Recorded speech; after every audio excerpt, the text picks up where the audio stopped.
জনপ্রিয় অভিনেতা আরফান নিশুর নতুন সিনেমা নিয়ে দর্শকদের কৌতূহলের যেন শেষ নেই। সুড়ঙ্গ দিয়ে সিনেমার যাত্রার পর সেই কৌতূহল বেড়েছে আরও অনেক। সুড়ঙ্গ ও দাগির মতো ধারাবাহিক সাফল্যর পর তার প্রতি দর্শকদের আগ্রহ আরও বাড়িয়ে দিয়েছে। এছাড়া শাকিব খানের তাণ্ডবে তার এক ঝলক উপস্থিতি আরও বাড়িয়ে দিয়েছে দর্শকদের মধ্যে তার উন্মাদনা। এবারের ঈদে নিশোর সিনেমা মুক্তি না পেলেও তাণ্ডবের এক ঝলকের উপস্থিতি তাকে আলোচনা যেমন দিয়েছেন তেমনি দিয়েছেন সমালোচনাও। এই রেশ কাটতে না কাটতেই মিলল নতুন ছবির খবর। দম সিনেমায় চুক্তিবদ্ধ হয়েছেন তিনি, যে সিনেমাটি পরিচালনা করবেন আইসক্রিম খ্যাত নির্মাতা রেদওয়ান রনি।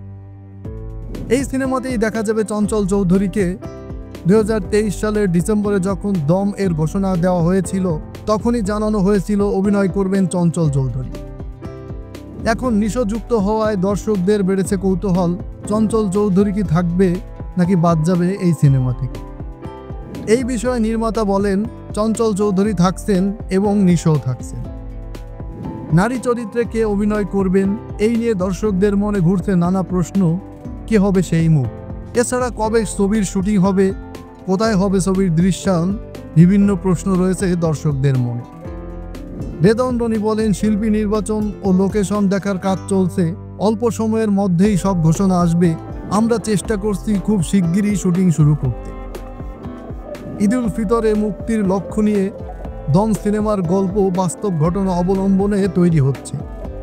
এটি একজন সাধারণ মানুষের অসাধারণ হয়ে ওঠার গল্প, যেখানে চরিত্রের ভেতরে এমন এক শক্তি আছে যা শুধু আমাকে নয় দর্শকদেরকেও নাড়া দেবে।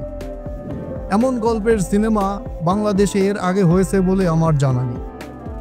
রেদওয়ান রনি বলেন, দম একটি সার্ভাইভাল গল্প। এই গল্পে রয়েছে নানা স্তর যা আমাকে বিশেষভাবে টানে। এমন গল্পে রয়েছে আবেগ, উত্তেজনা আর গভীরতা। ফার্স্ট লুক পোস্টারে দেখা যায় চারপাশে পাহাড়, মরুভূমি আর তার মাঝে একটি গাধার সামনে হাঁটু গেড়ে বসে আছে একটি ছেলে, তার চোখ বাঁধা।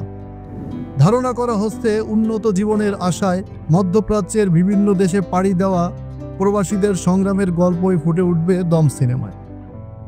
দম সিনেমাটি নির্মিত হচ্ছে SBF আলফা এন্টারটেইনমেন্ট লিমিটেড এবং OTT প্ল্যাটফর্ম চরকির যৌথ প্রযোজনায়।